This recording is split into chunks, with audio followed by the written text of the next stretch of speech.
Mabilis ang luto lang to dahil wala pa akong pantikado at hindi pa ako nakapunta sa palengke, kaya i-prito na lang natin itong natira kong pork belly. Magpapainit lang ako ng tubig sa ating pan at lalagyan ko lang ng paminta, salt, at bay leaves. At susunod ko na ilagay ang ating pork belly. Pinakulo ko lang nga pala to ng mga 30 minutes.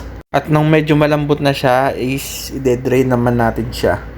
Lalagay ko lang siya sa oven para mas mabilis siyang matuyo. Then nung natapos na, lalagyan ko lang siya ng salt at i-rest lang natin ng mga ilang minuto. After that, magpainit tayo ng mantika at ilagay na natin ang ating belly. I-deep-fried lang natin ang both side ng ating pork hanggang mag-golden brown. Then hanguin muna natin at i-rest natin ng konting minuto. At pinirito ko na rin pala yung isang part ng ating pork. At pag golden brown na, i-rest lang natin ng konting minuto. Then magsa-second fried na tayo para ma-sure na maging malutong ang skin ng ating pork. Habang pinapalutong natin ang ating pork, mag-proceed na tayo at gumawa tayo ng ating sausawan. At dito nagcha-chop lang ako ng onion, hiwain ko lang ng maliliit, then nagpisa ako ng garlic, nag-prepare din na pala ako ng suka at nilagay ko na yung ating garlic, yung ating onion, at maglalagay din ako ng chili flakes, salt, at black pepper. At para pang-balance ng lasa, naglagay din ako ng sugar. At magpunta na tayo sa ating pork belly. Umpisa na natin itong i-chop. Medyo nahihirapan na akong hiwain kasi sobrang init pa ng ating lechong kawali. Maganda naman ang naging resulta ng ating mabilisang luto. Malutong yung ating balat at malambot yung laman. Habang hinihiwa ko, iniisip ko kung gaano kadami ang kanin na aking makakain. Dito nga inaayos ko pa lang at tinitingnan ko pa lang, parang gusto ko na siyang kainin agad. Kaso hindi pwede kasi kailangan natin munang tapusin tong videong to. Pero yan na nga, hindi ako makatiis, kaya